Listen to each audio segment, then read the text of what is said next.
за двамата, между другото. До тук безупречно съдейство на Георги Йорданов, който се справи на ниво и при предишното дерби, за което Илян ми спомена. Добри условия сега за атака на Левски. През центъра се пропуква отбраната на ЦСКА. Прекали с индивидуалните действия Миро Иванов. И пак Валентин Илиев с добра намеса. Прекрасен авантаж на Георги Йорданов. ЦСКА напада през центъра. Марсиньо чака подаване. Дали ще бъде насочена топката към него. Задържа Емил Гаргоров. Умее до съвършенство тези пасове. ЦСКА повежда с 1-0. Минутата е 30. Невероятен поглед върху играта на Емил Гаргоров. Чакаше подаване Марсиньо. Друго решение избра Емил Гаргоров. И сега Неманя Милисавлевич вдига победоносно ръце. ЦСКА повежда на Левски с 1-0. Цялата червена атака наистина се разви на много високо ниво и завърши с гол на сърбина Неманя Милисавлевич. Емил Гаргоров също трябва да бъде поздравен за страхотния пас зад гърба на защитата, която не бе никак добре подредена.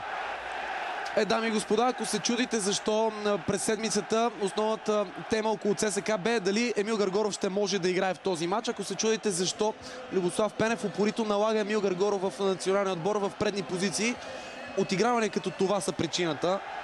Защото нито ЦСКА, нито националния отбор разполага с кой знае какъв типичен централен нападател, който да бележи от всякакво положение. Емил Гаргоров е от хората, които могат да изведат всеки един свой съотборник в подобно положение. Невероятен пас на Гаргоров. Поне за мен тук заслугата на половина е на човека с номер 23. Милисавлевич хладнокръвно отбеляза за 1-0 в 30-та минута. Даже в първите секунди на 31-та. А Левски мигновено се опитва да отговори на удара, който получи. ЦСКА пусна кръв от Левски в 31-та минута. Да видим отговора на хората на Тони Здравков, Елин Топозаков и Мариан Христов. Виждате колко бързо реагираха те. Нова атака на сините. Самонаден удар от дистанция. След половин час игра статуквото вече е променено.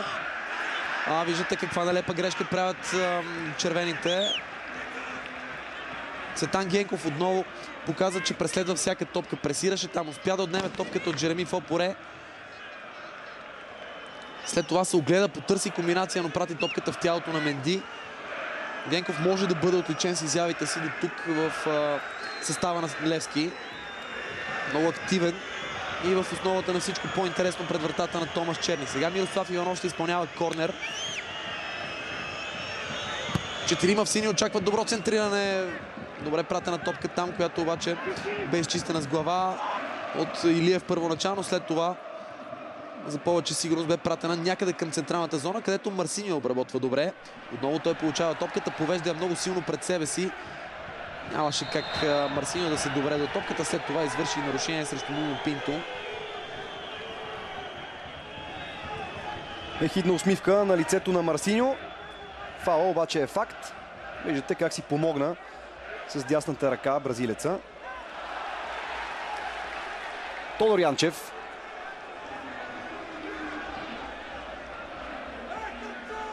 Емил Гаргоров заигра с самочувствие. След този страхотен пас Гаргоров трябва да бъде отличен за още нещо. Издебна момента, за да може Милисавлевич да изскочи от дълбочина, а не да влезе в положение на засада. Нуно Пинто. Не мина подаването на Владимир Гаджев към Нуно Пинто. Емил Гаргоров се е върнал да помага в защита. Апостол Попов хладнокръвно изнесе. Марсиньо опитва се да обърне фронта на атаката в ляво. По-активна игра на ЦСКА в последните минути. Остро влизане на Дъсти Мюлдер на тъча. И проблеми за Неманя Милисавлевич, който се превива. Изпитва явно сериозна болка, а Дъсти Мюлдер получава първия жълт картон в матча. Имаше няколко положения, в които Георги Йорданов спести картони, както за футболисти от единия, така и за играчи от другия отбор, но такова влизане отзад в краката на Неманя Милисавлевич естествено заслужаваше жълт картон. Може би първата ситуация, в която на Георги Йорданов не бе чак толкова близо до мястото, където се развива единството. Които видях обаче Съм склонен наистина да се съглася с това, което каза Илян. Независимо, че Мюлдър игра с топката, той мина през краката, много твърдо влезе в единоборството, опасно за здравето и картона е факт. Центрирана на топка в наказателното поле, удар с глава и 2-0. ЦСКА нанася втори сериозен удар по Левски. Апостол Попов карва втория си гол в вечното дерби. 35-та минута, ЦСКА Левски 2-0. Само за няколко минути футболистите на Стойчо Младенов нанесоха своя сериозен удар. Десният бек Апостол Попов има афинитет да се включва при такива статични положения. Беше изпуснат от защитата на Левски и с глава прави за втори път безпомощен Горан Блажевич. Ето е радостта в червената агитка. Ние гледаме внимателно повторението. Вижте как добре на първа града атакува топката Апостол Попов. Двама футболисти в синьо не се разбраха кой трябва да го покрие, а Горан Блажевич нямаше какво да направи, разстрелян от тупор от Апостол Попов. Цветан Генков закъсня там и Дъсли Мюлдър не внимаваше. А ЦСКА вече има солидно предимство в резултата.